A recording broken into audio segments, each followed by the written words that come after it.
I. Parts of speech. A speech in any language is constructed of words, wherein each word has its own function.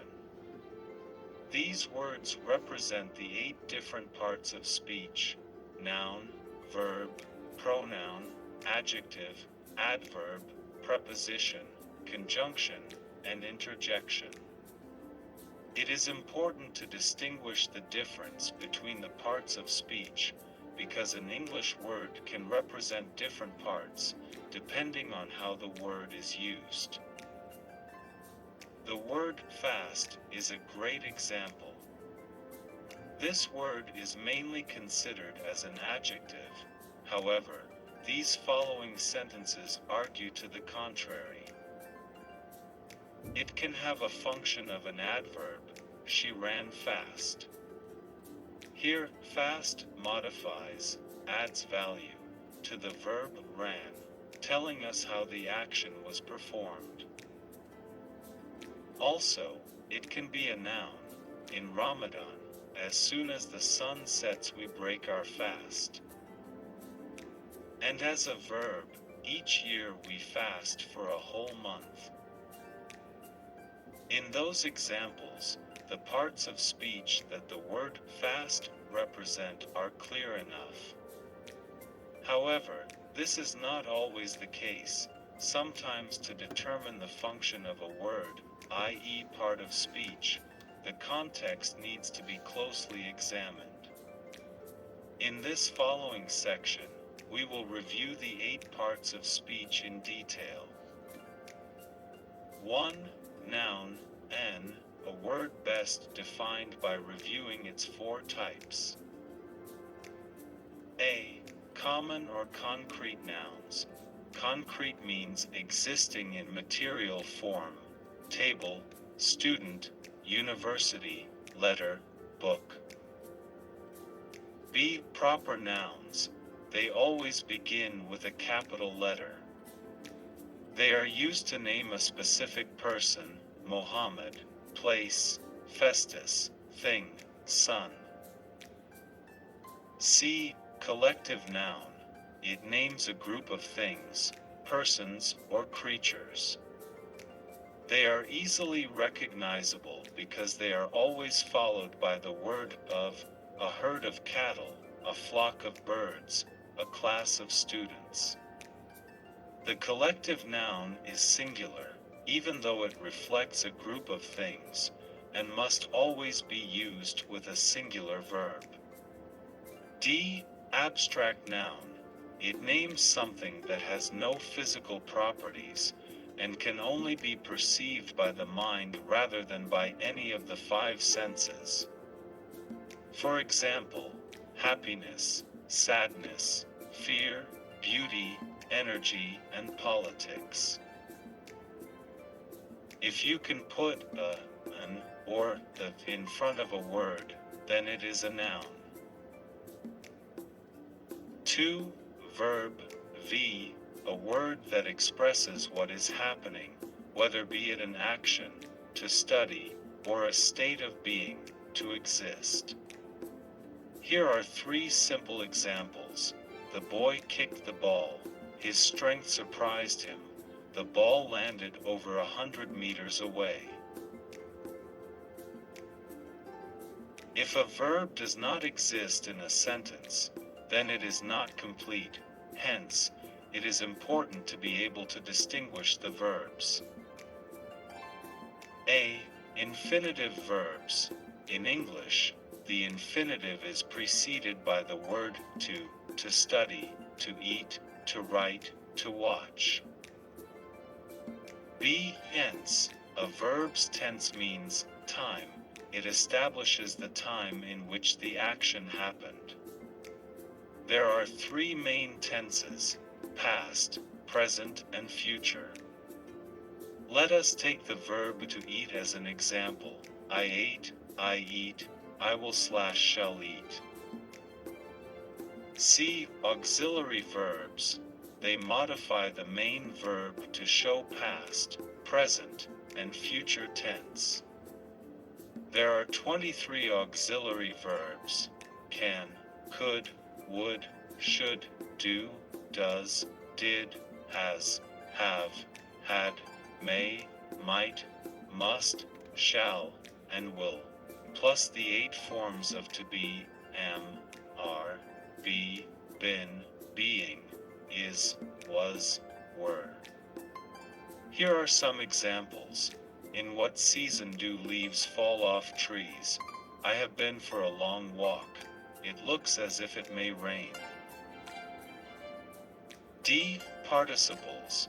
There are 2 kinds of participles, the past and the present participle. The past participle is formed by adding d or ed to the infinitive. There is, however, a long list of exceptions to this rule. Meanwhile, the present participle always ends in ing. Here are some examples. Past participles: decided, denoted, departed, discussed. The exceptions are, for example, brought, been, had, run, learnt. Present participles: sleeping, eating, studying, writing. 3. Pronoun. Prawn, a word used to replace the noun and avoid repetition.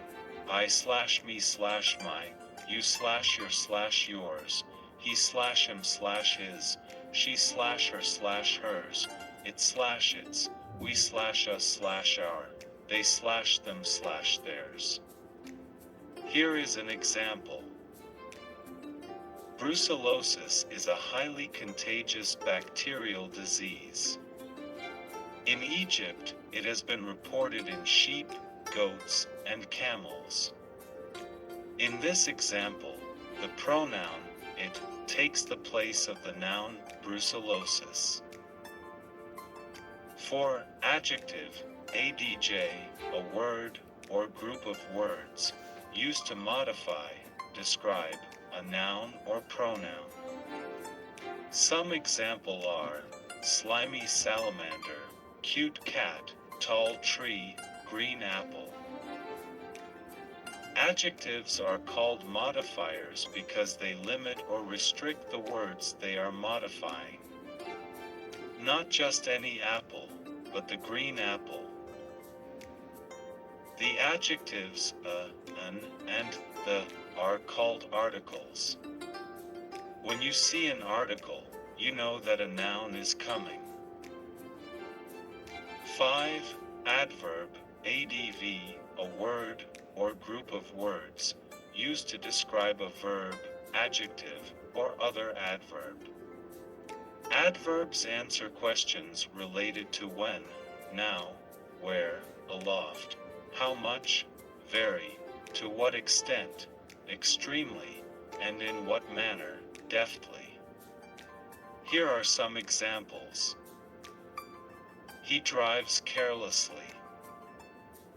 She is highly intelligent. Very well. Both adjectives and adverbs are modifiers, but they modify different kinds of words, parts of speech. Adjectives modify nouns or pronouns, while adverbs modify verbs, adjectives, or other adverbs. Let's explore this example. Age is very, adv, high, adj, price, noun, to pay for maturity. Here, the adverb very modifies the adjective high. The adjective high modifies the noun price. 6. Conjunction. Conjunction, a word used to connect other words, group of words, phrases, and clauses with words, phrases, and clauses. The words joined together by conjunctions should share the same structure. Here are some examples. Happy and sad, word to word. Bent but not broken, word to phrase. Do you want the green apple or the red apple? Phrase to phrase. Conjunctions are divided into two types: coordination conjunctions and subordinating conjunctions. This distinction is explained in the next part. However, the key thing with conjunctions is not to overuse them, and opt to use punctuation instead, especially commas, colons, and semicolons. A. Coordinating conjunctions: and, but, or, nor, for, so, yet, connect words, phrases, and clauses of same grammatical value. For example, I wrote a letter and an email. B. Subordinating conjunctions join an independent and a dependent clause. They can reflect the type of relationship between the clauses: cause and effect, contrast. Subordinating conjunctions include until, since, before, as, if, when, although, because, as long as, and after. For example, if you feel like you are having trouble breathing, you probably need to see a doctor. 7. Preposition. Prep, a word used to express the relationship between the noun or pronoun and other words in a sentence. Preposition means placed before, and the most common prepositions show direction: through the looking glass, time, during her dinner time, and possession, with my colleagues. If a preposition does not operate with a noun or pronoun, it becomes an adverb. Here is an example. He stood outside, prep, the coffee shop. He went outside, ADV.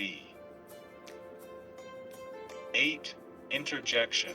Interjection, a word or group of words used to convey strong emotion or surprise, and an exclamation: help, never, oops, cool,